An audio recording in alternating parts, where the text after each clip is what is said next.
1 of Figaro's Follies. Scene 1, at your service. Setting. We are in the wardrobe room of a late 18th century Spanish castle near Seville. The room is placed between the 2 bedrooms of the Count and Countess Almaviva. There is a rather large chair used for barbering with a sheet folded over one arm. There is a side table with a brandy bottle and ornate goblets on it, as well as a quill pen, ink, and writing paper, and a large-scale deck of playing cards. On pegs on one side of the room are the Countess's mantillas and colorful parasols. On the other side are the Count's 3 identical cloaks, fully decorated with awards and ribbons from the king. Figaro enters in a harlequinesque modified livery costume, carrying a yellowed hemp clothesline and his guitar. He begins playing his guitar from a score on the table. Lover, why art thou repining? Cast away thy sighs and whining. So far, not bad from a man about to disembowel his well-preserved bachelorhood on the altar of matrimony. Love and laziness each claim a part, both sharing my heart. No, fie on it, that will never do. There must be a conflict between the two. Love and laziness each claim a part, both contesting for my heart. Much better. Now, from the start. Lover, why art thou repining?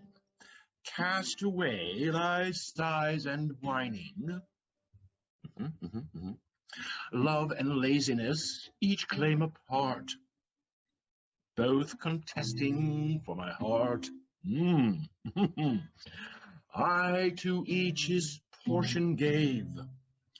No injustice can be seen. For though I've made one my queen, to the other I am still a slave. Cast away thy sighs and whining, my dear lover, part. Happily embrace your loving, and for my laziness, what should I do with the lazy part? No matter. I have more pressing matters. The rope perpendicularly across the room and opens the brandy bottle. He takes a swig out of it and then chooses one of the Countess's parasol. With the brandy bottle in one hand and the parasol in the other, he begins a tightrope walk across the room, carefully placing one foot in front of the other.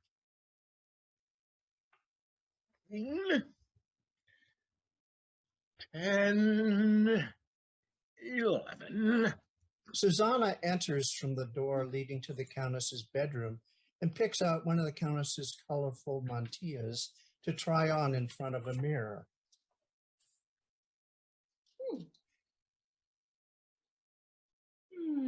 The mirror just told me that this mantilla becomes me so.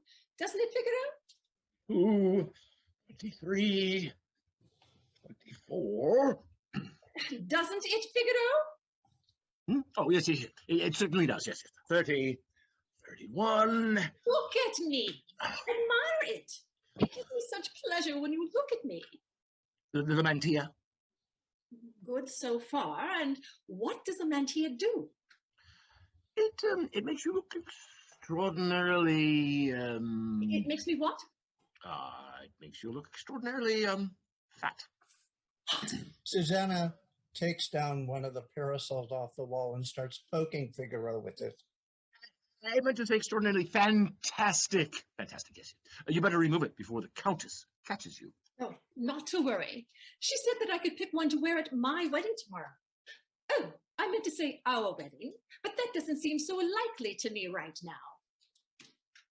and I'm certainly not going to choose this one. The black ones are more slimming, don't you think? And maybe more appropriate to our nuptials. Have you ordered the marriage hearse yet? Figaro falls to his knees, hugging her legs. Oh, do not forsake me when my heart is beating with such anticipation on the threshold of love's richly laden pantry. I'll forgive you just to stop you from poetizing. What were you so busy when I came in? Measuring to see if the enormous bed down the hall, which our noble lord has so graciously promised to give us, will stand well here. In this chamber. That's why I'm measuring this chamber. I won't lie in this chamber. Why so? I tell you, I won't lie in this chamber. That's not a reason. Well, what if I have no reason? What if I don't choose to give my reason? So I should insult my master by refusing this honor because my wife-to-be chooses to give no reason? That is logic worthy of a wife. Are you, or are you not, my most obedient, most humble servant? Your slave. But wherefore take exception to the most convenient room in the whole house becoming our bedroom? Yes, it is. The most convenient. Yes, convenient is the word. If during the night milady should take it ill, she rings, ding dong and crack in 3 strips, and in 3 skips you are there, standing by her side. In the morning, when my lord awakens, ding dong he calls, I start and pop 3 skips, and I am there. Very true. And a little later that morning, when my lord has sent you on some fine errand of an hour's duration, he starts from his bed as soon as Mr. Figaro's back is turned, and ding dong crack, in 3 convenient skips he... He? Yes, he. He? He! Do you not feel anything? Horns bursting through my forehead and buttons sprouting like mushrooms suddenly in my stomach. Yes. It is a maddeningly convenient spot. Remember how our liberal count appeared, abolishing a certain ancient tradition of the manor to honor his new wife, the countess? Yes, of sleeping the first night with every new bride to verify her virginity. What is it? I would not have married even my most desired Susanna in such a domain. But, Figaro, don't be fooled when the wolf puts on a sheepskin coat. What are you suggesting? Tired of stalking the wild beauties around the neighborhood, he has decided, like an invalid hunter, to shoot his penned-up game in his own garden from the comfort of his porch. Thus has he returned to his castle. And to his wife. And to thy wife. Let me be more direct.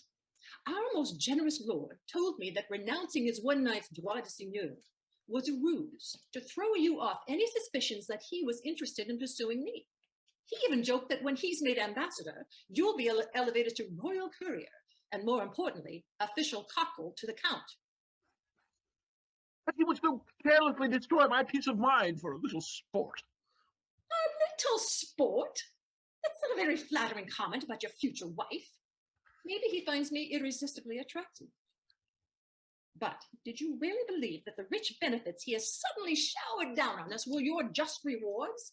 What great fools you men of wit are. And a correction. Bastards can't become counts. Your trick, my most noble count, is common enough. 1,000 blundering boobies have art enough to filch a wife from the side of her sleeping spouse. But to turn the tables on the poacher, make him pay dearly for a delicious morsel he shall never taste, infect him with the wasp stings of jealousy and fears for his own honor, to boot him about the stable. Now you are in your element. Purses and plots. But let him that diggeth the pit beware, lest he fall into it. Oh, my lady is awake. I must run, for she has strictly charged me to be the first at her bedside today. Why the first? Old wives tell us that to first meet a young bride is lucky to a neglected wife. And I have another secret to arm you with. The Countess is still a virgin. She told me that the Count lost any passionate interest in her the instant that they were wed. She's about to burst like an overripe fig. As am I. Give me a kiss before you go. But if I kiss my lover today, what will my husband say tomorrow? There's all the kisses you shall get. She gives him air kisses, then exits into the Countess's room. Figaro alone walks up to the Count's bedroom door. I perceive your purposes, Senor.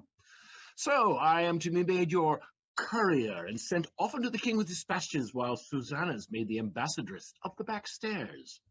I dashing hither and yon, wearing myself to a skeleton for the good of my lord's family, and he laboring night and day for the increase of mine. It shall not be. Figaro, the illegitimate, defies you. Figaro pours the brandy into one of the crystal goblets, drinks it, then sets the glass carefully down. Slowly, he nudges it off the table to smash on the floor. Marceline and Dr. Bartolo enter. Good morrow, Mr. Bridegroom. Don't cut yourself on the glass. Here, let me clean it up for you. Oh, good morrow, Mistress Marceline. No, leave it. I am surprised to see you. Not one of those good surprises, is it? What? Oh, what? And have you also dragged the good doctor after you all the way from Seville? Is it really you, my porcine friend? Yes, knave's face. As witty and no doubt as wise as ever. And have you come all this way to see me married? To see you hanged. Oh, most kind doctor. But who takes care of your mule? I know you have no mercy on your beasts more than you have for your patients. And who is your barber these days? You are long overdue. Do you hear the rogue? Perhaps you've come to recover some stolen property? Your young ward, Rosina, perhaps? Oh, I forgot. She's called Countess Almaviva here. How dare you? Easily. And you, gentle Marceline, do you still wish to marry me? Why do you drive me to hate you just because I cannot fall in love with you? Do you have the money that you owe me, or are you prepared to forfeit your bond? You must pardon me. I need to tend my lord. See how he disrespects us. Don't fret. We shall find a magistrate this very day and snare our Senor Fox. They exit. Scene 2, the assignation. Susanna enters the same middle room from the Countess's bedroom, carrying a long blue ribbon.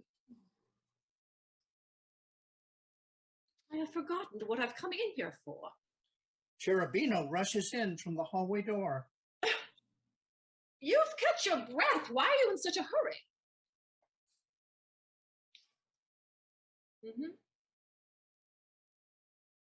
I have been watching these 2 hours to find you alone. Well, what have you to say now that you have found me alone? How does my beauteous lady, Susanna? Very well. Have you heard that the Count is going to send me home to my mama and papa? Poor child. Child, indeed.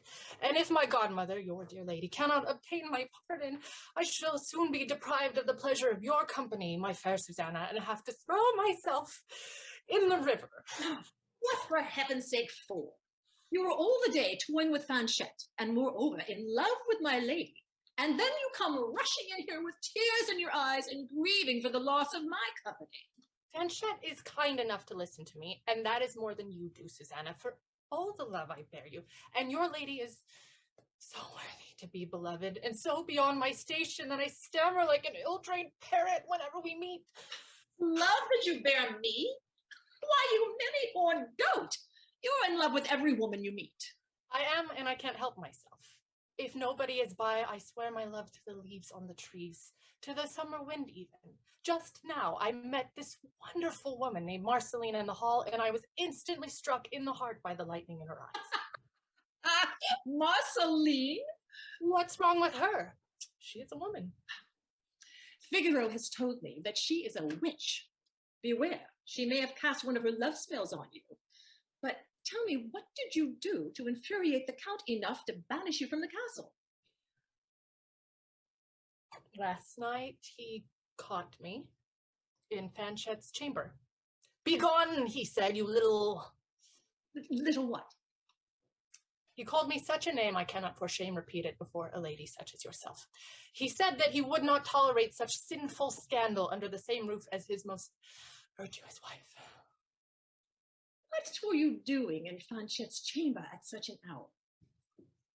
Rehearsing her part. What part? Her part in the commedia that we are performing at your wedding festivities tomorrow.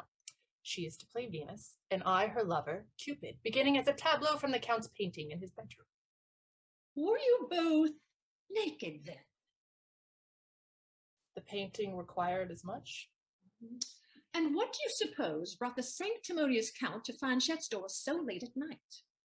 And don't you dare open the Countess's private entrance. This is the doorway to the heavenly garden of earthly delights. I would gladly change my sex, even to change places with you, to dress her every morning, undress her every evening, putting her to bed, touching her bare shoulders to wake her, looking at her, speaking to her. Cherubino notices the ribbon in Susanna's hand and reaches for it, which she pulls back, but teasingly dangles it in front of him. Is it hers? It is a most fortunate ribbon. It lives in the happy cap, which at night enfolds the auburn ringlets of my young countess. Give it to me. Nay, give it to me. I will have it. No, but I say you don't have it. Cherubino chases her and snatches the ribbon. Give it back right now. Be as angry as you want, but you shall never have it again. You should have one of my eyes, rather. I'll call for the Count and see how long you'll be holding his wife's ribbon. If you do not hold your tongue, I'll kiss your mouth shut. Kiss me? Do not come near me, or you'll lose your ears along with an eye. Beg my lady to plead for you indeed. The Count is right to remove you from the castle before you infect every woman and girl within it. Pity rather than censure me, Susanna. How can I help myself? I only ask one favor of you. Give the ribbon back, and I will consider it. Take this paper and show it to your lady. What is it? A song. I can sing when I cannot speak. All right, but only because you're about to be tossed out of the castle at any minute. Cherubino hands Susanna the piece of paper, and then reluctantly the ribbon after smelling it one more time. Susanna, are you alone? Cherubino starts to panic, running around the room, but Susanna hides him first behind her skirts when the Count enters, and then scoots Cherubino behind the barber's chair when the Count comes closer to her. You can come in now. Ah, ça marchand. Susanna, have I found you alone at last? But you seem frightened, my gentle dove. Of me? How can that be? Consider, my lord, if anybody should come and catch you here. That would be rather malappropriate, but it seems rather unlikely at this time of day. The Count approaches to kiss her on the lips, but she manages to kiss him on both cheeks in the French manner, while shooing Cherubino behind the barber's chair. She dodges the Count's next move to hug her by swinging him down on the barber's chair with Cherubino hiding behind it.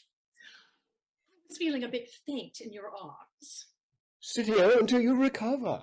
The Count tries to get her on his lap, which she resists by pretending to collapse on the floor. You know, Susanna, that when I am the king's ambassador, I intend to take Figaro with me, paying him a ridiculously high salary. And, as it is your duty as his wife to follow her husband, you will sadly have to leave my wife's service and be transferred, along with Figaro, into mine. I really don't understand you, my lord. I thought your affection for my lady was so overpowering that you took such pains to steal her from Dr. Partola. And to confirm your devotion to her, you promised to abstain from a certain ancient privilege. For which all of the young girls are in great sorrow, aren't they? I... Say no more, my sweet one, but promise me you will meet me this evening by the cherry pavilion in the garden, and be certain that if you will but grant me this small favor, you cannot ask of me for anything that I will not grant you. At first alarmed, the Count gets up from the chair and takes a step forward. As he does so, Cherubino slips in behind him to sit in the chair and covers himself with the barber's sheet that is on its arm. Susanna directs the Count to hide behind the chair itself. Fanchette enters, obviously pregnant, with official-looking documents in her hand, the same ones that Marceline had in the earlier scene. Cousin, pardon me. I did knock first, as you always told me to do. Have you seen the Count? There are 3 visitors downstairs who request to meet with him as soon as possible. They gave me this note to give to him. The Count comes out of hiding as if nothing were out of the ordinary. Hand it to me, girl, and go immediately to tell them that I am indisposed right now, but will be down by and by. Of course, my lord. My lord, exactly how long is by and by? By and by is whenever I appear. Oh, thank you, my lord, for teaching me so much. Were you 2 playing hide the slipper when I came in? Cherubino and I love that game. Please, please, please don't send him away. He's only been here a week, but already I cannot live without him. My child, someday you will realize that by sending him away, I am saving your eternal soul. His, I fear, is far beyond salvation. As is his own. They are like birds of a feather. Deliver your message. I'm so sorry. I forgot it already. Just say, the Count will be down by and by. The Count will be down by and by. Not to me, to the visitors downstairs. Oh, I shall, my lord. Faster than a mouse to its hole. Faster than... Just be gone! Fanchette shuffles away as quickly as she can, given her present condition. It appears, my dear one, that Figaro, your husband-to-be and my courier-to-be, is in serious jeopardy from his previous employers. They want to prosecute for the breach of a contract that he had made with the doctor's housekeeper, Marceline, and take him back to Seville. Well, what are we to do? As the final authority in this region's jurisdiction, I have much sway with our local magistrate, but subverting the laws of the land comes at a price, which I may be willing to pay.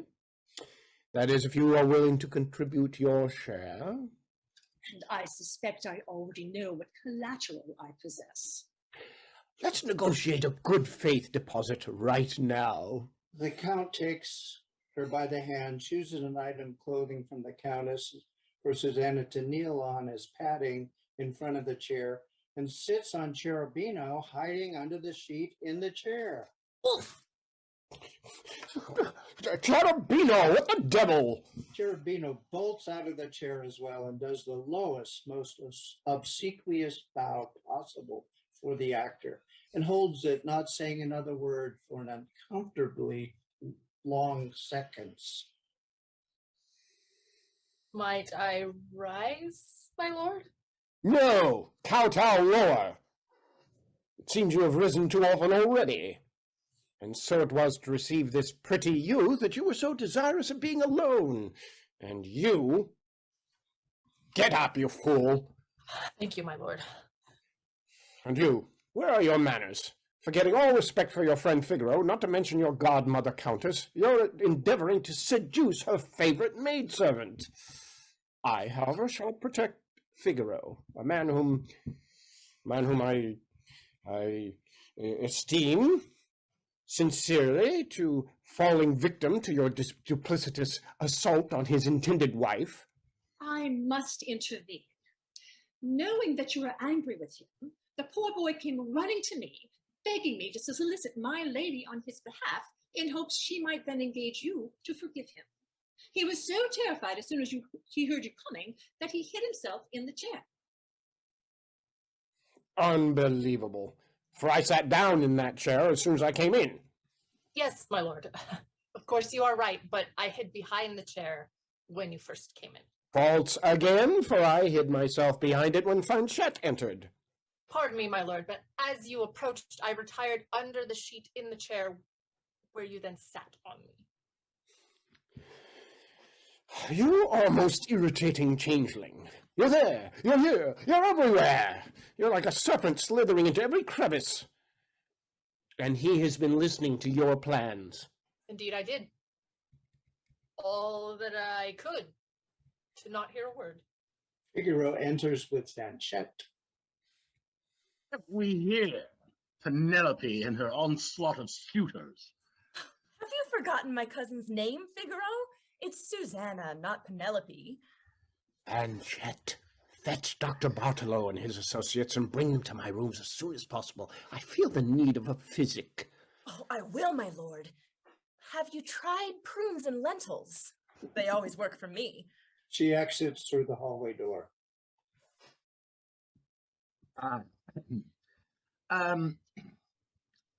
Why the sad face, Cherubino? And even in the company of your beloved Fanchette? It's because I shall never see her again. The Count has banished me from the castle. And yet you are still here. It is because I keep my hope alive that my Lord will forgive me my sins and grant me pardon. I confess my conduct has been rash, but I can assure your lordship that never the least word shall ever pass my lips about... Enough, enough. Since everybody begs for him, I must grant. Instead of sending him home, I shall commission him a captain in my regiment on one condition. I were made a soldier, I would make some in this castle dance to a different tune. Most generous, but what is the condition? That he depart immediately for Catalonia. A most Solomon-like decision, my lord. Can it be tomorrow, my lord, after our wedding? No, tonight. I meant to say it must be right now. Figaro will accompany you to the stables. If I see your face again, it is to the dungeon with you. Go kiss Susanna goodbye. Oh, no, there's no occasion for kissing. You'll return in the winter, and in the meantime, he may kiss me. Figaro gives Cherubino a mouth-to-mouth kiss. Oh, I must learn to be more courteous with men. Whoa. Your regimental scene will be changed more radically than you suppose, my boy. You won't be running upstairs and down into your lady's chamber, stealing cream and kisses and sucking oranges. Instead, you must sweat and stink and build your muscles, tan your face like leather, turn your delicate hands into claws, handle your own musket without a Fanchette's help. Turn to the right, wheel to the left, and march into hell for the greater glory of your king. Unless, of course, you are stopped short by a bullet. As you can see, I must continue dressing. Figaro, I won't need you for the rest of the day. The Count exits. You must meet me tonight at the pavilion for all to end well. And I to attend my lady.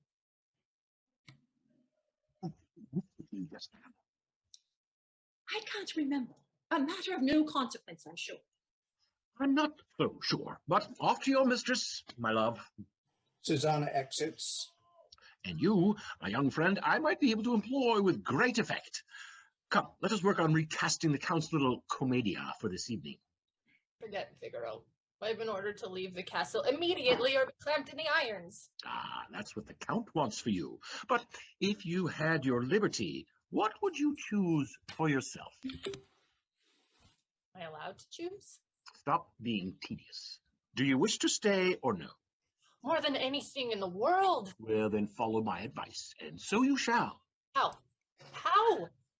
Speak to no one, but get your riding boots, and I will escort you to the stables as the Count has directed.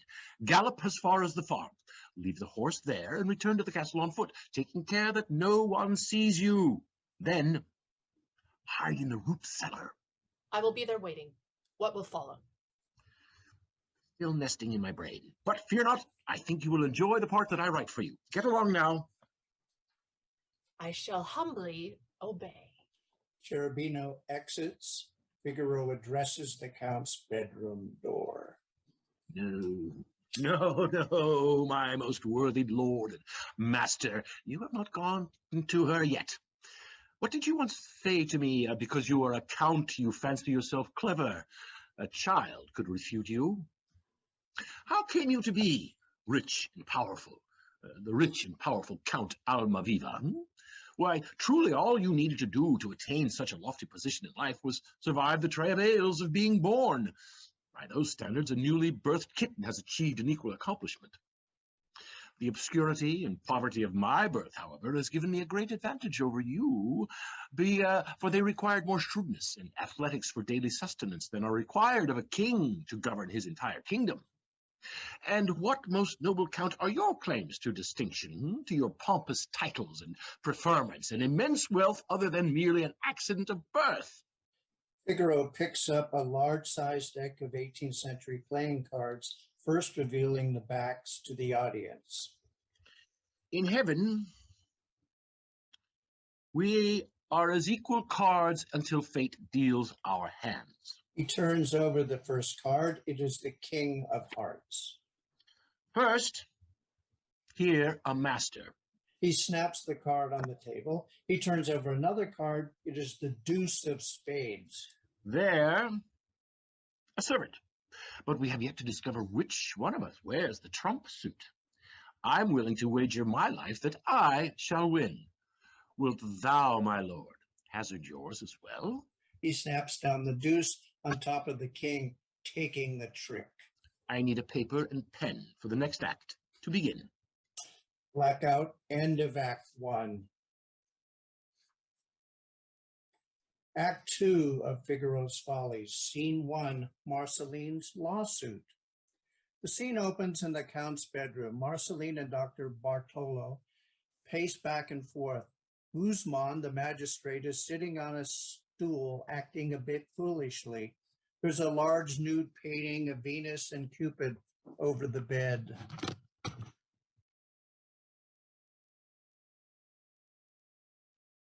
Does it not seem odd that my revenge on Figaro's betrayal is to prevent him from marrying Susanna, and your revenge is filing a lawsuit to force him to marry you? Since you were never willing to punish me in like manner after capturing my virginity so many years ago, what other recourse do I have? Besides, there is something about Figaro that makes him irresistible to me. Why else would I have been so foolish over the years to loan a wastrel like him so much money? But at least you were wise enough to have him sign bonds for the repayment, or else. The or else is a fate worse than death. He has to marry me, and there's no way he can acquire so much money at such short notice. What do you think is taking the Count so long? Don't worry.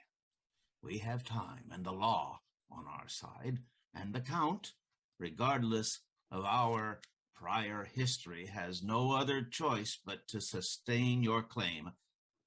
Am I not right, Magistrate Guzman? I am not a goose, but a Guzman.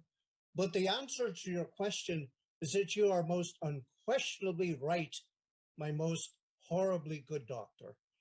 With the law and me as your advocate, what hope does truth have to prevail? The Count enters with the legal papers in his hand, which he passes to the magistrate. Setting our former disagreements aside, explain in detail what your case is against my loyal servant, Figaro. Blackout. Scene 2 in my lady's chamber. The setting shifts to the Countess's bedroom. What is unseen by the audience is that Cherubino is already hiding under the covers of her bed. The Countess and Susanna enter together arm in arm from the closet side of the room. Susanna, will you please close the door? And so, Cherubino was hidden behind the barber's chair? Yes, madam. But how did he happen to be in your room in the first place? The poor boy came to beg me to prevail on you to obtain his pardon of the Count. Why did he not come to me directly? I should not have refused him a favor of that sort. Bashfulness, madam. Oh, Susanna, says he, she is divinity itself. How noble is her manner, and so on and so forth. Is that all true? How can you doubt it, madam? You must have noted how besotted he is with you. He can barely stutter out a word in your presence. He is a most absent-minded card player, but... That is because he is so countess-minded. You should have seen with what enthusiasm he snatched your ribbon from me. He would not give it back until I promised to show you his song. Susanna hands her the paper which the Countess puts on her nightstand. Enough of this nonsense. You're making me blush. And so, my lord, the Count, endeavors to seduce you? Oh, no, indeed, madam. He does not take the trouble to seduce me. He thinks he can purchase me like a black slave. And because I refuse him, I fear he will prevent or somehow make conditional my marriage with my beloved Figaro. Knowing personally how hard Figaro worked in acquiring me on the Count's behalf, it is quite evident that my husband is a genuinely ungrateful man. The Countess walks up and down, building up an emotion. Hyperventilating, she begins to remove her dress and loosen her corset. Oh, a covetous and ungrateful man. Oh, open the window, will you? I am stifled for want of air. Oh, vows, protestations of love and tenderness are all forgotten. Oh, my love now offends him. He has not touched me since putting this ring on my finger, and now he becomes a noose around my neck. My caresses, even my young breasts, they seem to disgust him. Oh, I long for a man that I can give the treasures of my love to for the simple return of his love. Cherubino, hearing her lamentations, leaps out from under the covers, having been hidden in the bed. I shall be he. Cherubino, for shame! What are you doing here? Figaro told me that I am no man's man but my own, free to do what I want. And what is it that you dare to do in my lady's bedchambers to risk your life for it? I wanted to say. What do you want to say to my beauteous lady? I wanted to say that I love her and shall love her as long as I live. Esteem, Cherubino. Yes, that I esteem her. I meant you. And staring at her breasts. Oh, please, raise your gaze. As long as we both shall live. The boy is a gushing fountain of esteem and affection. As punishment for invading your private chambers, why don't you make him sing those verses that he wrote for you? For me, I thought you implied that he had written them for you. Well, which one of us did you scribble them for? Since he can no longer speak, command him to sing, my lady. Pretty youth, I command you to serenade us. Susanna takes down a guitar from the instruments hanging on the wall and gives it to him. To the winds, to the waves, to the woods I complain. Oh, well a day, my poor heart. They hear not my sighs, and they heed not my pain. Oh, well a day, my poor heart. The heavens I view with their azure bright skies. Oh, well a day, my poor heart. But heaven to me are still her bright eyes. Oh, well a day, my poor heart. To the sun's morning splendor, the poor Indian vows. Oh, well a day, my poor heart. But I dare not worship where I pay my vows. Oh, well a day, my poor heart. The name of my goddess I engrave on each tree. Oh, well a day, my poor heart. 'Tis I wound the bark, but love's arrows wound me. Oh, well a day, my poor heart. Sweet youth, we need to help you add a verse or two to your story. But first, you must unlock your tongue and confess which of our goddess-like names you hacked into that poor innocent tree. Well, as on Olympus, as you know, there are many beautiful goddesses, and you both reside there. A cleverer answer than I expected. But which one will you give the golden apple? To my great sorrow, my lady, I have come here without one. Never mind. Are you also sorry that you have to quickly run off and catch up with your husband's regiment? It frightens me. Please, madam, can you keep me hidden here? I take up such little space. I can sleep at the foot of your bed like your spaniel and warm your feet. Oh, don't weep. My delicate youth, don't weep. Oh, Come, come, let me comfort you. The Countess starts removing her dress. Susanna, go to the next room and bring me one of your plainest dresses. We can disguise him as your new undermaid and delay his parting hence. The Countess then removes his shirt and he lays his head on her breast. Yes, madam, I shall immediately. But first I had better lock your door to keep out any tattling servants. Susanna locks the Countess's entrance door and exits into the wardrobe. Can you sing your song again to me? To the winds, to the waves, to the woods I complain. Oh, well a day, my poor heart, they hear not my sigh. Open his door! Oh, we are both ruined if he finds you here. The Countess impulsively kisses him, which dazes him for a moment. He jumps into the bed to hide under the covers, but the Countess pulls him out and shoves him toward the closet. Quick, into the closet. The Countess takes the key out of the closet door and hands it to him. And lock yourself in. Who is it? Who are you expecting? Open this door immediately or I'll break it down!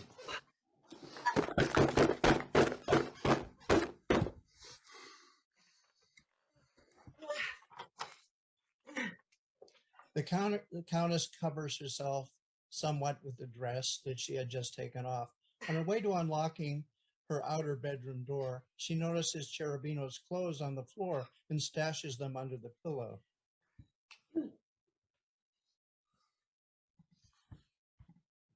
She unlocks Why is this door locked in the middle of the day? Because, as you can see, I am alone and yet to be dressed. Alone, I heard talking. Who were you talking to? And be more dignified. The Count hands her a robe.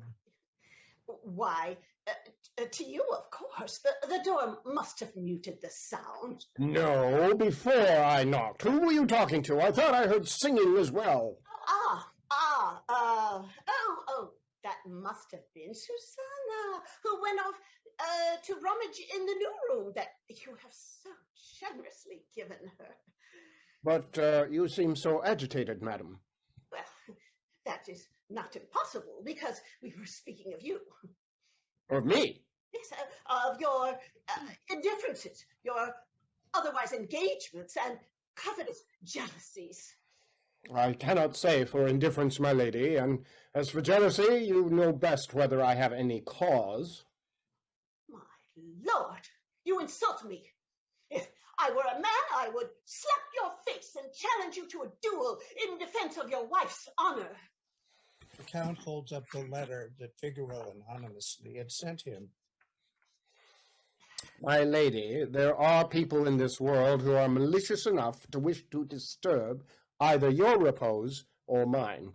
Just this afternoon, for example, I received this correspondence that a certain thing called a lover, aye, or gallant, or rogue, or any other title you like better, meant to take advantage of my anticipated hunting absence and insinuate himself into my castle with the objective of plundering my wife.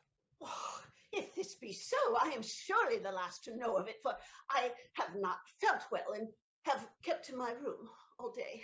It's lucky for you, then, that your old protector, the good Dr. Bartolo, is here today. I'm sure he knows best how to treat your indispositions.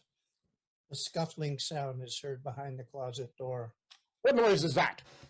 I heard no noise. No? You must be most confoundedly absent, then. Oh, to be sure, you have made me faint from your anger. But there is somebody in your closet, madam. Who should it be? That's exactly what I want to know. A rat, possibly. A more intense rattling sound inside the door. A trained rat, most assuredly. Did you teach it how to use a key to lock itself in to keep from being disturbed?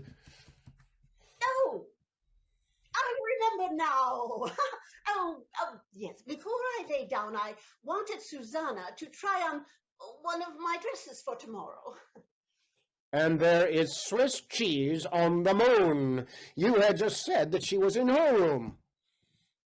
Well, she slipped so quietly into her room, my room. It is all one between us. It's Really, my lady, this Susanna of yours seems a most nimble kind of person.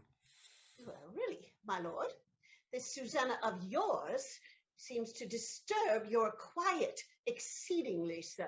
Very true, my lady. So much so that I'm determined to see her right now. Susanna! Susanna, if Susanna thou art, unlock this door and show yourself. More noise is heard in the closet. I will give you to the count of 10. 1. Susanna peeks in from the other doorway, figures out the situation, gets the Countess' attention, and slips in behind the window curtain.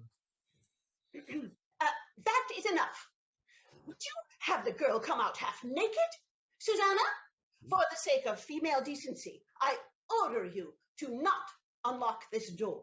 Much louder rattling behind the closet door. Well, if whoever is in there won't come out on his or her own, I will get one of the servants to force open the door. Antonio! Do, my lord, expose either your ridiculous jealousy or my outrageous adultery to your servants. Make yourself the laughing stock of the whole world. Madam, since you will not suffer the door to be opened by any other means, will you kindly accompany me while I procure an instrument to force it myself? To be sure, my lord. I will enjoy the look on your face when I am vindicated. And in order that you may be fully vindicated without a speck of skepticism, I will make these doors fast. The Count locks the door to the other room and takes the key, and locks the bedroom entrance door and takes that key as well. As for the Susanna in the closet, she will have the opportunity to make herself decent for our imminent return. Oh, this action greatly honors your nobility. After she gives a sigh to Susanna hiding behind the curtain, both the Count and Countess exit through the main bedroom door. Cherubino! Cherubino! Unlock the closet door, quickly. It's Susanna. Cherubino comes out of the closet wearing one of the Countess's fancier dresses. Susanna takes the key from him. Oh, Susanna, Oh, my poor mistress. what will become of her?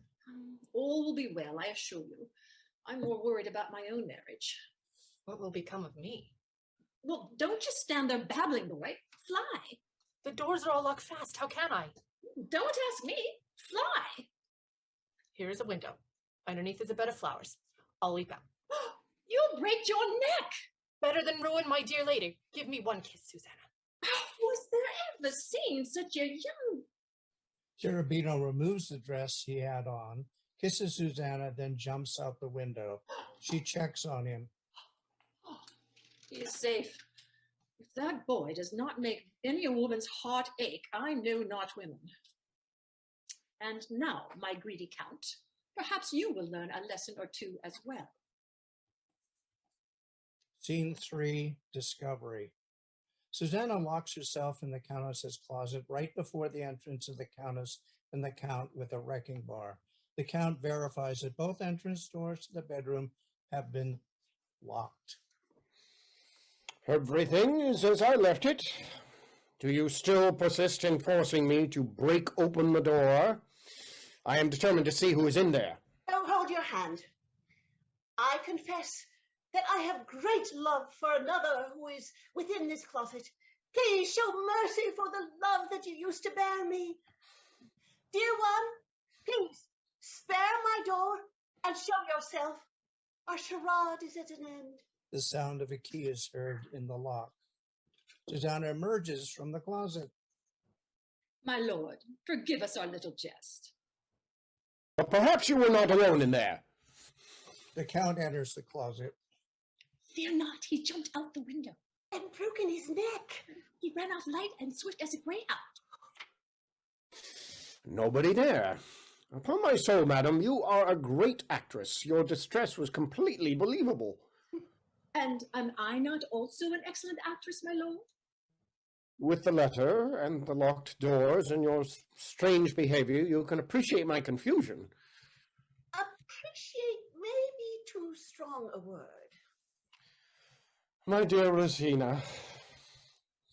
No, I am no longer that Rosina whom you loved with such affection. I am now nothing but the pathetic Countess of Almaviva, a neglected wife, not the beloved mistress. Nay, do not make my humiliation too severe, or I will suspect that you two are the authors of this letter to gull me for sport. What letter? This one. Well, the writing is in a man's hand. Figaro enters the bedroom. They told me my lady was indisposed. I ran to inquire, and I'm very happy to find there's nothing to worry about.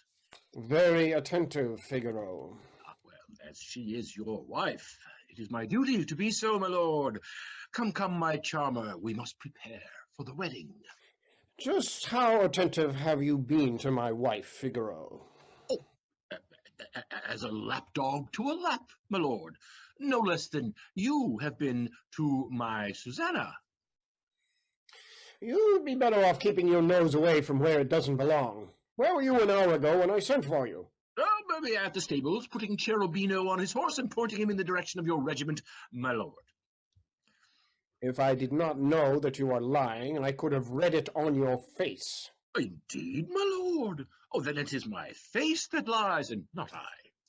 Gardener Antonio enters half drunk with a broken flower pot and a half-empty bottle of stout, and his daughter, Fanchette. My great lord, if you don't have the windows nailed shut, I won't have a nosegay fit for your lady. They not only throw out rubbish now, but just now they tossed out a man. A man, just as I suspected. In white stockings he was, and missing his shirt. Where is this man? That's what I want to know. If chambermaids are permitted to toss men out of windows to save their reputation, what hope is there for flowers and pots? Right, Fanchette? You wouldn't throw a man out of a window, would you? Never have, never will. Ah, good girl. Shame, Antonio. Oh, for shame, drunk, almost blind, so soon of an afternoon. What of the man? I followed him myself, me lord, as stumbling fast as an old man could, but somehow an unlucky false step rolled me into the garden gate, and I sort of forgot my errand. As my niece Susanna can avow, I am a man of great diligence, and no stranger to catching angry geese. Can I make a toast to her good fortune on the day before her wedding day? What of the man? Should you know this man again? To be sure I should, my lord. If I'd had seen him, that is. Either speak more plainly, you old fool, or I'll send you packing. Send me packing? Oh, no. If your lordship is not enough to know where you have a good gardener, I know when I've got a good place. There is no occasion, my lord, for threatening my uncle-to-be. I shall solve this mystery for you. It was I who jumped out of the window into the garden. You? C'est moi. Jump out of a two-story window? Oh, well, the ground was soft, yes. I did hurt my right leg, just a little. Just here, the ankle, you know. But what reason had you to jump out of the window? Figaro, if it was you, you've grown awfully fast within the last half hour. The man that I saw did not seem so tall by a full head and shoulders. Well, but does not one double oneself up when one jumps? It seemed he was a great deal more like milady's godson, Cherubino. Oh, sure. Cherubino galloped all the way to the regiment and back again, horse and all, to leap out of this window. I'll swear me life on it. I saw no horse leap out of that window. Well, there it is then. Come on, Susanna, let us make preparations for the wedding. Well, Figaro, since it was you after all, I ought to return this paper which dropped out of your pocket as you fell. Al grabbed the paper out of Antonio's hands. Ah, since it was you doubtless can tell us what this paper contains. Oh, was that, my lord? I always carry such quantities of paper on my person. Here is a petition from the poor poacher whose whole family is starving while he is in your prison. I knew you had affairs much more serious on your hands to attend to. So here's a whole handful of bills from your tailor, your lordship's ruffles and robes that have not been paid in over a year. Figaro keeps glancing toward Susanna and the Countess for some clue about the contents of the letter.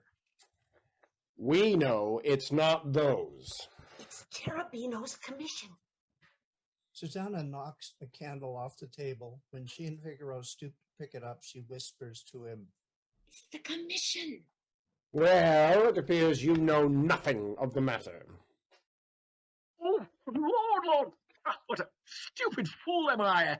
It is the officer's commission for that pathetic boy Cherubino. Then tell me how you came by it. Why did he give it to you? To what?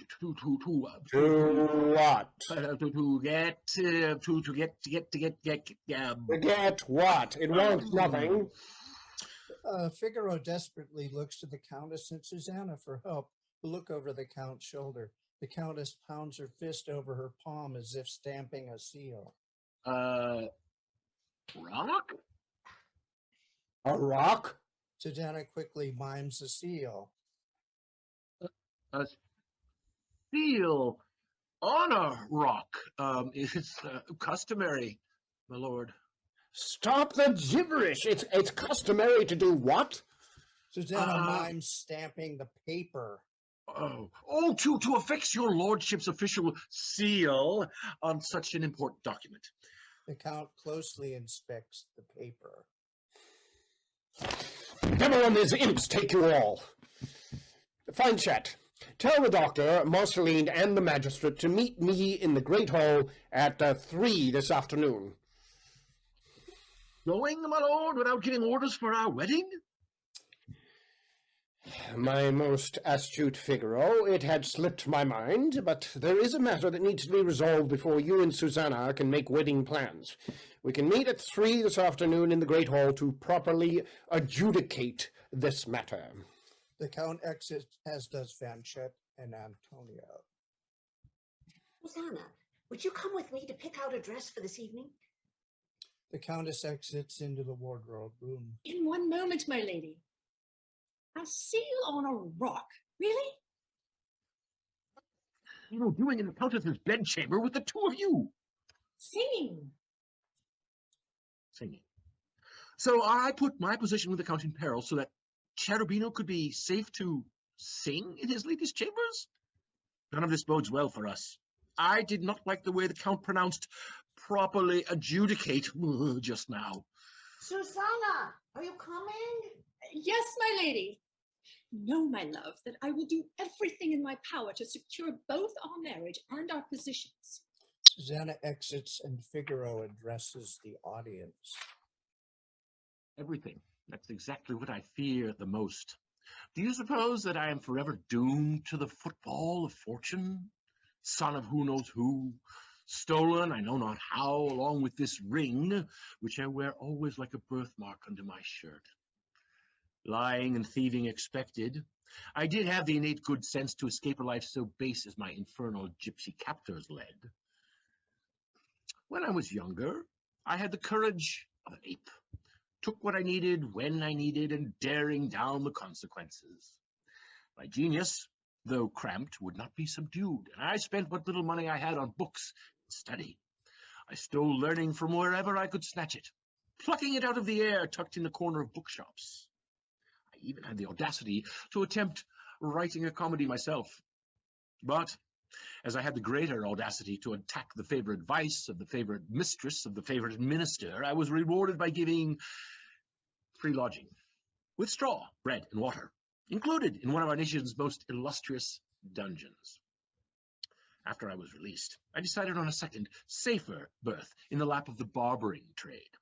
Then, as fortune would have it in Seville, I cut the hair of a lord who was madly in love with a beautiful young girl, already spoken for. My wit procured for him what his could not, and in return he now most gracefully honors me by seducing my future wife. who, to demonstrate her great love for me, so she says, smilingly steps into his crude trap. That foolish little animal who had given me such joy that I had never experienced before. Vanished. But have you really vanished, my sweet Susanna? Or is that an illusion as well? Are husbands and wives and servants and masters as interchangeable as different hands pulling the puppet's strings? Blackout. End of Act 2. Act 3. Scene 1. Plot and counterplot. Susanna is brushing the Countess's hair in her bedroom, while Fanchette knocks and immediately enters carrying a letter. Madam, pardon my existence, but Figaro told me that I was to deliver only to you personally this letter from my lord, your husband, the Count of Almaviva. Did you forget his royal ambassador to England title? And royal ambassador to Finland. Close enough. Thank you, Fanchette. And while the doctor is here, you should ask him about your condition. I don't know what's wrong with me. I can't keep any food down, and yet I keep getting rounder and rounder. Oh, don't worry, dear cousin. It's a common ailment, especially among actresses and young housemaids who work in this castle. Fanchette takes her leave along with stealing some perfume from the Countess's dresser. Susanna, it seems that our little escapade today has produced some good results. How so? This letter from my husband, in most affectionate terms, pleads with me to appear around midnight to meet him in the Plum Pavilion, and he further states that I am to send my reply to him only through Fanchette, a clandestine go-between. Oh, isn't that romantic? Oh, I blush with anticipation. I don't want to douse your blushes with water, but as your dearest companion, I must confess that I also received such a letter from your husband earlier today, arranging a secret assignation this evening in the Cherry Pavilion. Of you, I don't believe a word you are saying. Do you believe this? Susanna holds up the pin that the Count used to fasten the letter to her. It is one of his favorites. In his letter, he asked me to wear it as a sign of consenting to the arrangement. Well, then, of course, you will refuse for my sake. Or should I accept, seemingly so to be sure, and you as well, and snare him in his own nets? He apparently is debauched and deluded enough to think that he can have us both, one after the other, or together as if he were breeding cattle. There's one obvious solution. What's that? The Countess picks up a pair of scissors.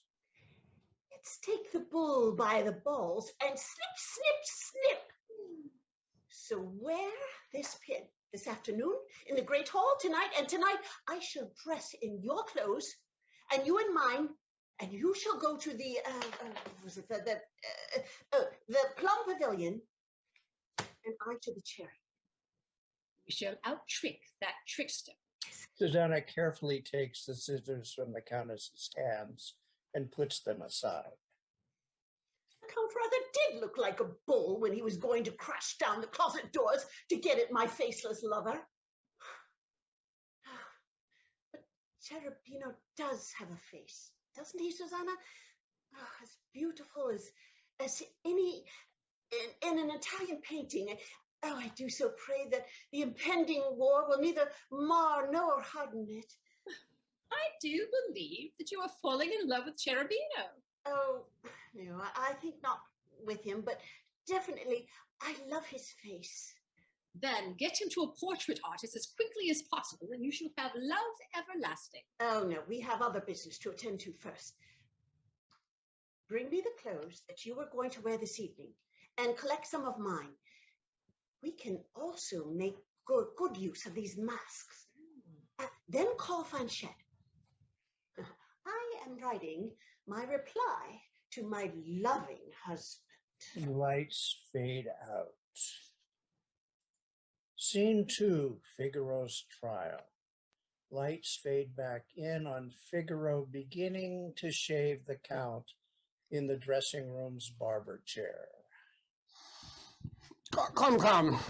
Be sincere. Tell me, how much did the Countess give you for lying about jumping out of her window? As much as your lordship gave me for helping him steal her. Why there's always so many elements of mystery in your words? Because the words and motives of others are so mysterious. Appearances, my dear Figaro. Oh, appearances are frequently false. I, for example, am much better than I appear to be. Can the nobility in general say as much? Or do they need to be pruned down to their proper size? Enter. Fanchette enters.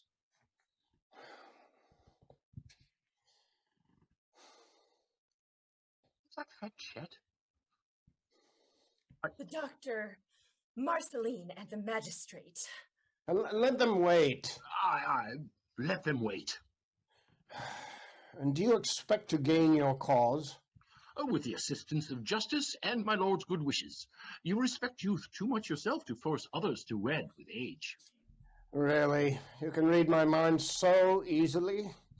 You are aware that a judge can know no distinction of persons. Unless there is more gold on one side of the scales than on the other, that is.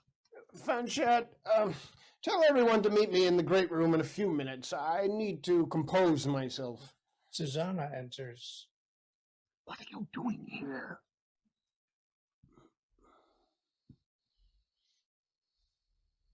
The Countess requires the Count's smelling bottles. Figaro exits with Fanchette. Are you in ill humor? A gadfly keeps biting me. But your presence brings me great relief. My lady has sent me for your lordship's smelling bottle. She has the vapors and has taken to her for bed. Here it is. And when she has done with it, you may return it to borrow it for yourself. Oh, no. The vapors is too noble a disease for a mere servant to aspire to. Fits may come to anyone. Love so intense as yours cannot bear much disappointment. And when Figaro marries Marceline... Well, suppose the worst judgment. We can pay Marceline with the portion your lordship has promised us.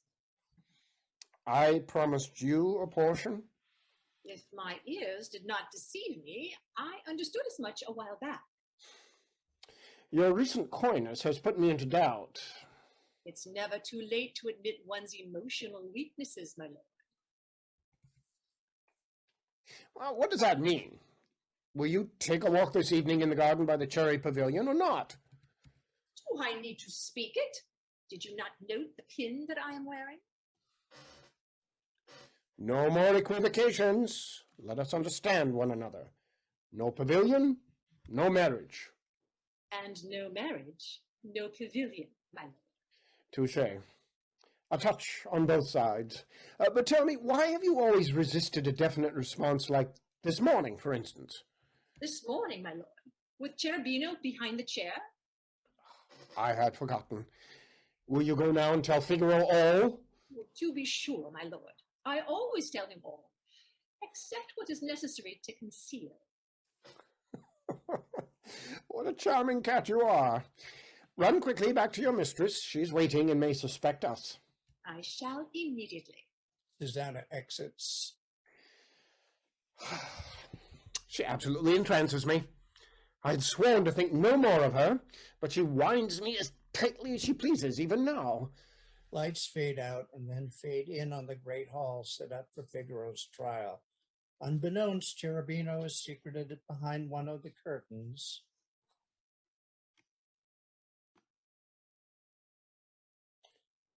Let me interrogate the facts for our noble judge. Count Almaviva, Marceline, you are the persecutor in this case. Will you expound for the court? I shall be happy, Monsieur Magistrate, to explain the justice of my cause. First, we shall examine the case verbally. There is a promise of marriage. I comprehend, given by you to... No given to me, and a certain sum of money, which you have received, which I have lent. and it had been repaid. No, it has definitely not been repaid, which is why we are all here in front of the judge, our lordship. Oh, I comprehend. And the defensiveness man Figaro over there will marry you as propositioned and then pay you the money he owes you. No, no, no. He will neither marry me nor has he any money to pay me. You think I don't comprehend you? Your lordship, is there anything you can do about this imbecile? I take offense at that accusation, your lordship. You yourself elevated me to the rank of Mora not 6 months ago. That may have been a rash decision. Marceline, since this is a domestic case, I shall direct Monsieur Guzman to simply read your claim. As you command. Plaintiff Marceline Jane Maria Angelica Mustachio, spinster, against Figaro Anonymous. I never heard the surname Anonymous before. It means he has no father. He's a bastard. What profession, Figaro? Gentlemen. It's blank. Oh, gentleman? Oh. Gentleman indeed. All right, then. Just put down possible prince. Put down barber. And on with it, or I'll demote you back to idiot. Against Figaro Anonymous Barber. The question before the court relates to a promise of marriage given as bond for the repayment of a debt accumulated to 2,000 escudos, borrowed over a 5-year period by the defendant from the plaintiff. Cut to the point of contention. Read the appended promise of marriage. I acknowledge to have received of Marceline Mustachio the sum of 2,000 escudos during service to the residence of Dr. Bartolo, which sum I promise to repay to the said Marceline Mustachio, and to marry her upon termination of that service. Signed, Figaro. Figaro, do you contest the validity of the bond? I can see that. No. There is in this case either fraud, error, malice, or mischief, for the actual words of the acknowledgement here are, I promise to repay said amount, or to marry her, which is very different. I witnessed the document signing. See my initials on the bottom there? And I affirm the word is and. And I affirm that the doctor is an inept forger. As you can see, the word or has been scratched out and crudely written over. The document must have been damaged in its transport. I will accept that as a concession on the part of the doctor and render my decision after conferring with the magistrate. This whispering forebodes me no good. I suspect that Susanna has corrupted our chief judge. It looks devilishly like it. Silence in the court. The judgment of the court is that the promise of marriage is disjunctive rather than conjunctive. It is the opinion of the court that the logic of the agreement and the disparity of the two parties makes it obvious that the original word was intended to be or rather than and. Therefore, Figaro is permitted to dispose of his own person. Days my own. I expected that the bias of the court would roll in Figaro's direction. But, as the acknowledgment now clarified clearly states, which sum I promise to pay said Marceline Mustachio or to marry her, the defendant Figaro is ordered to pay the sum of 2,000 escudos to the plaintiff within the next 24 hours or marry her, if the appellant still so wishes. I'm undone. He is mine at last. And I am finally revenged. What have you done? I've just purchased insurance for your appearance tonight. The advantage is in my court, ma chérie. Everyone leaves the great hall with the exception of Figaro, who finally prevents Marceline from dragging him away with her.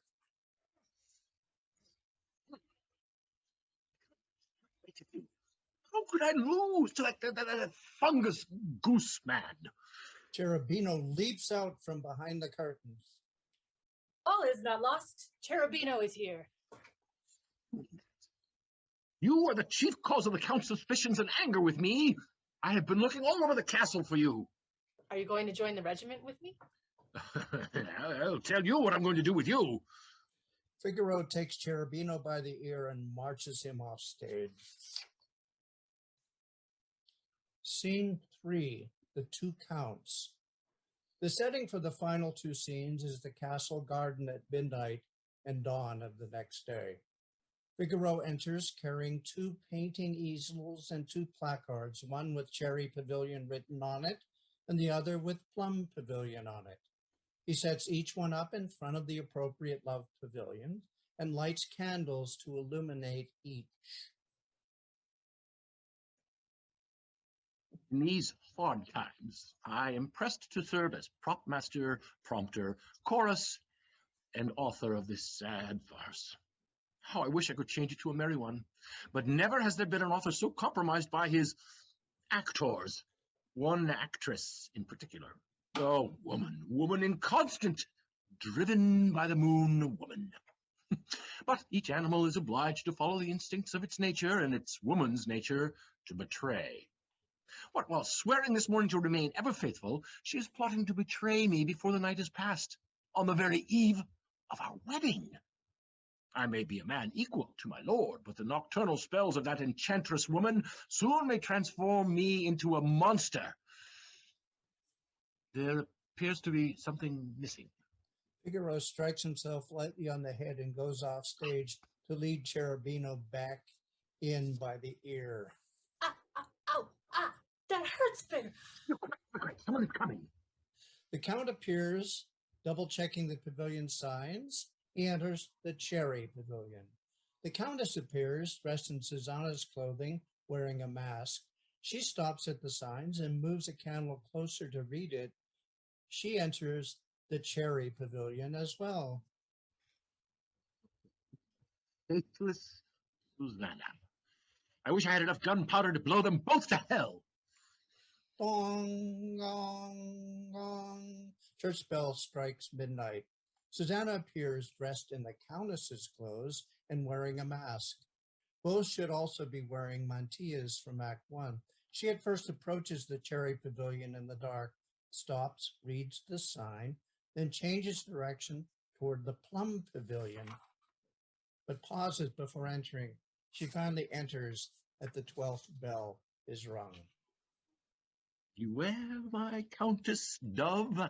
I'm about to loose my falcon. Wake up, Cherubino. This is your cue. Do not doubt your worthiness, my boy. Your costume has transformed you into a lord. I shall not disappoint my lady. How chivalrous of you. Cherubino sprints toward the Cherry Pavilion. The Figaro has to run after him and redirect him to the Plum Pavilion.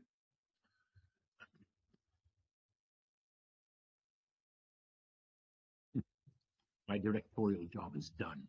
I need to rest for tomorrow's final act. Figaro lies down to sleep, covering himself with a cloak. The lights dim to blackout. Scene 4. Figaro's salvation. The lights gradually come up to simulate dawn.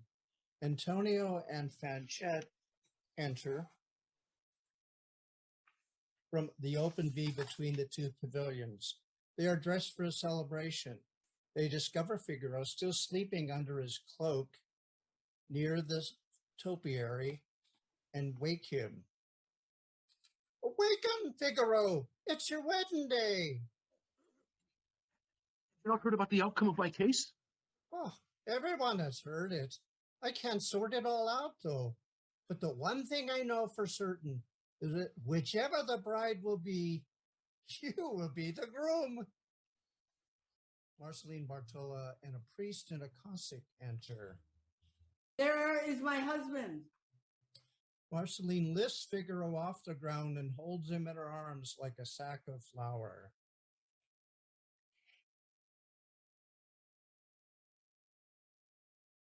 I wish my Cherubino was here to embrace me. The Count emerges from the cherry pavilion with a white scarf around his neck. What is all this noise about? I have brought the priest to get married as quickly as possible before Figaro slips through my fingers once again. Figaro, have you now or are you likely to have by 3 of the clock today the requisite sum to redeem your bond? Oh, you already know the answer to that. Well then. The Countess, still dressed in Susanna's clothes and masked, emerges from the cherry pavilion. What is this, my lord? We had hoped to protect your honor, but then here it is. Unbeknownst to you, Susanna had approached me recently about reversing my previous decision and exercising my rights of the seigneur of the manor to attest to her virginity in the traditional manner. And you'll be pleased to know, Figaro, that she was indeed a virgin, a most delectable one at that. You are a lucky man, my friend. The Count places the white scarf around his neck. While he is doing this, Susanna, dressed as the Countess and also masked, emerges from the other pavilion and stands there in silent witness. And, my lord, you'll be relieved that your wife knows what kind of husband she has married. What are you talking about? Cherubino enters dressed as the Count, but still masked, standing next to Susanna, dressed as the Countess. And who the hell is that? I must give up the drink. I'm seeing 2 counts. So am I, Father.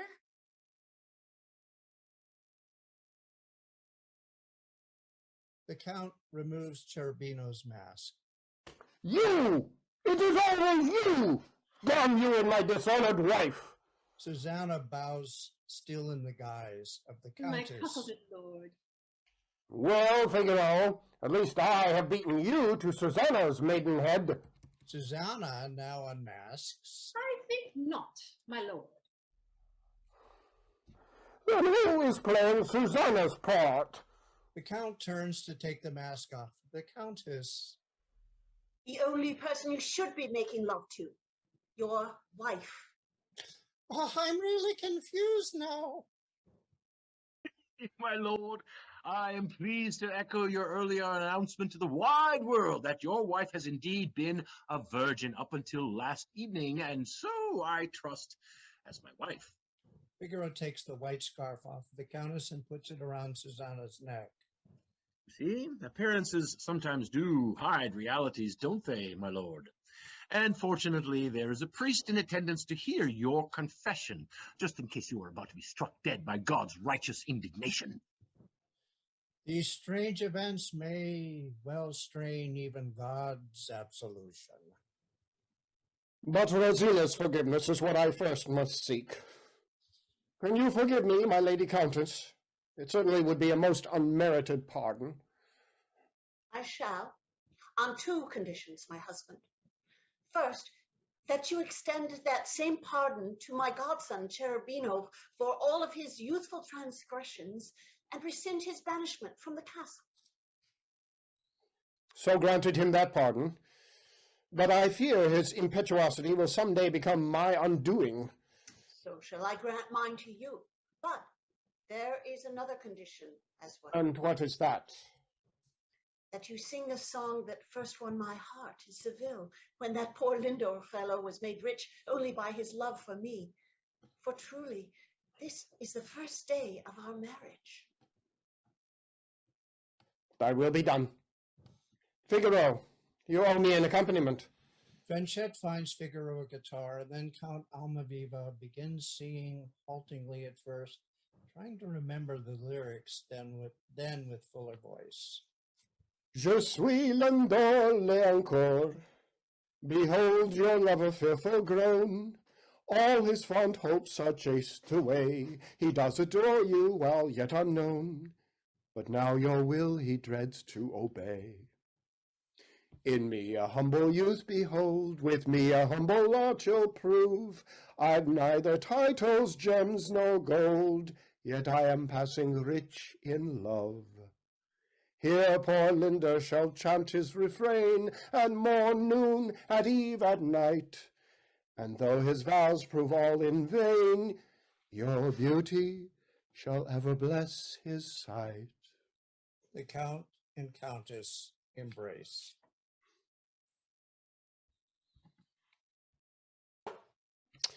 But I do not pardon you, Figaro, for your part in the creation of this humiliating charade.